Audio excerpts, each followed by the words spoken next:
Every year, one PGA tournament quietly gets ignored by some of the biggest names in golf. The Valspar Championship. But why? Is it the brutal course, the prize money? Or is there something much deeper going on? Some players have openly skipped this event for years, but others, they've avoided it without saying a word. And when you start looking into the real reasons, things get interesting. In this video, we're breaking down exactly why the biggest golfers don't play here. From course controversies to hidden money, moves to PGA politics that no one talks about. You're about to see the Valspar Championship in a whole new way. Trust me, by the end of this video, you'll understand why some golfers never set foot here again. You ever had one of those days where everything just feels unnecessarily difficult? You wake up late, spill coffee on your shirt, and then, just when you think things might turn around, you hit traffic. And not just any traffic. Bumper to bumper, red lights every block, construction signs popping up out of nowhere. It's frustrating, right? Now imagine you've got two ways to get to work. One is smooth, fast, and stress-free. The other? It's full of potholes, detours, and way too many stoplights. Which one are you taking? The easy route, right? It's a no-brainer. Well, for a lot of top golfers, the Valspar Championship is kind of like that second route. It's not that it's a bad tournament, it's just one of the toughest stops on the schedule, and sometimes the best players just don't want to deal with it. See, Innisbrook's Copperhead course is long, it's tight. The layout forces players to hit perfect shots just to stay in play. And then there's the infamous snake pit, those last 3 holes that have destroyed some of the best golfers in the world. It's brutal. One mistake, you're fighting to make par. 2 mistakes, you're out of contention. Some players love that challenge, but for others, it's just too much of a grind. Now imagine you're a top-ranked golfer. You have a packed schedule, limited energy, and your entire season is built around peaking at the right moments. So you have to be smart about where you play. And here's the problem. The Valspar Championship falls in a brutal spot on the schedule. It's right after the Players' Championship, one of the biggest events of the year, and just a few weeks before the Masters, the tournament that really defines a golfer's career. So if you're a big name on tour, you got to ask yourself, is playing the Valspar really worth it? Or should you just save your energy for the tournaments that actually build your legacy? And that's exactly why guys like Tiger Woods, Rory McIlroy, and Scottie Scheffler have skipped this event multiple times. It's not about the tournament being bad, it's just not a priority. But hold on. That's just the obvious reason. There's something even bigger happening behind the scenes. And trust me, once you hear about it, you'll never look at the Valspar Championship the same way again. You ever try to pick a restaurant and the reviews are all over the place? One person says it's the best meal they've ever had. Another says it's overrated, and then there's that one person who swears they waited over an hour just to get cold food.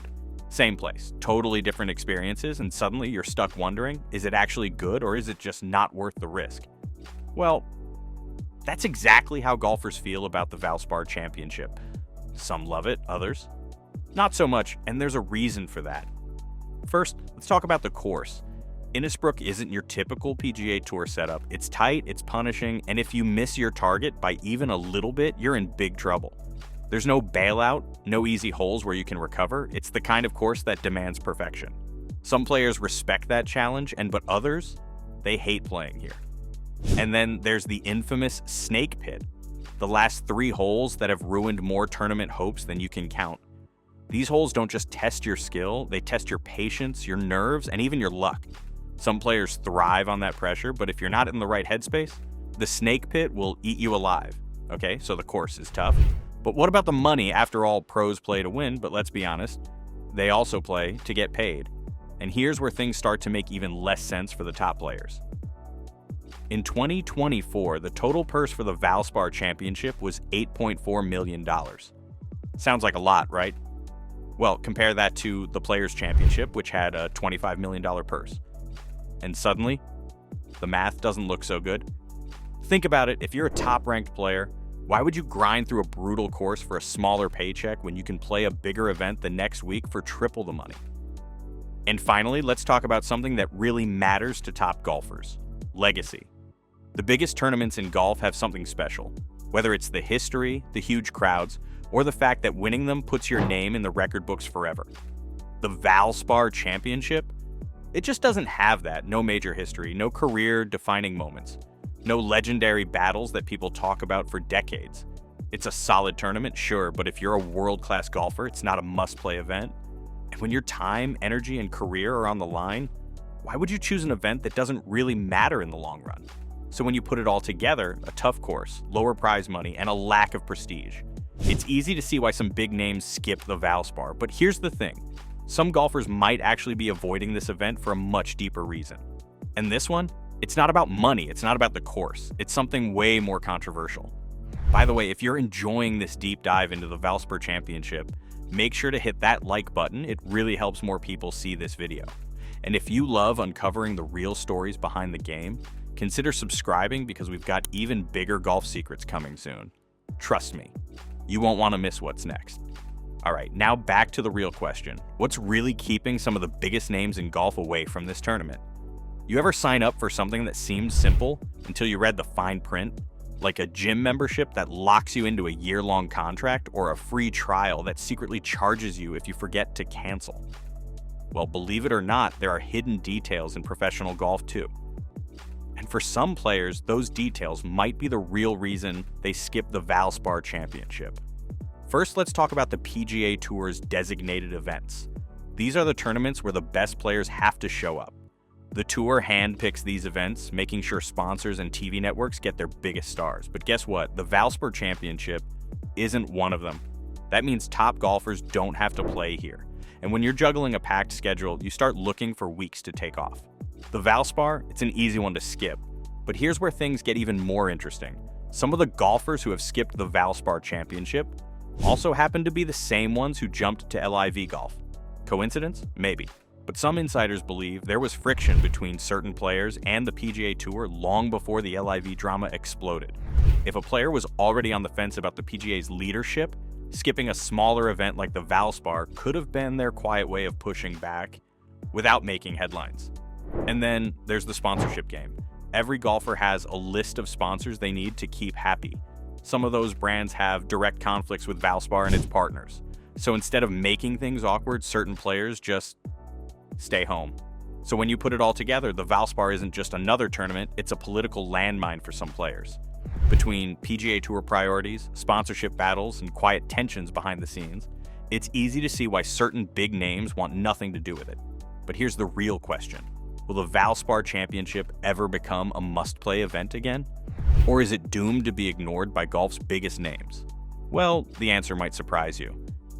You ever see a place that used to be the spot, but over time, people just stopped showing up?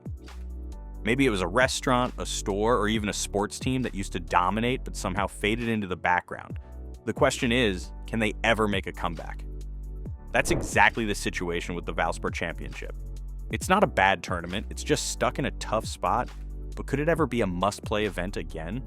Here's the thing, if the PGA Tour really wanted to bring the biggest names back, they could. They've already proven this by creating designated events, high payout tournaments that attract top talent. If the Valspar got that status, boom, problem solved.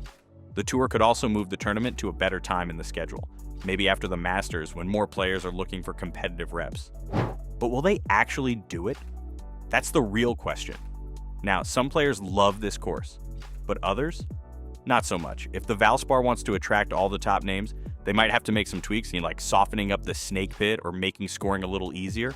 Because let's be honest, players don't want to grind out a brutal week right before the Masters. They want a mix of challenge and fun. If the Valspar can strike that balance, it could become a lot more appealing.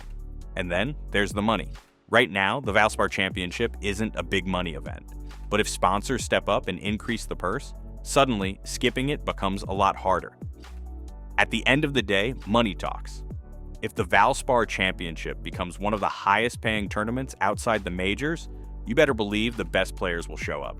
So, will the Valspar Championship ever become a must-play event again? It's possible, but it'll take some serious changes, more money, a better schedule spot, and maybe even a course adjustment. Without that, it might stay exactly where it is, a solid tournament, but not a priority for the best golfers in the world. But what do you think? Should the PGA Tour do more to make this event a bigger deal? Or is it just fine the way it is? Let me know in the comments.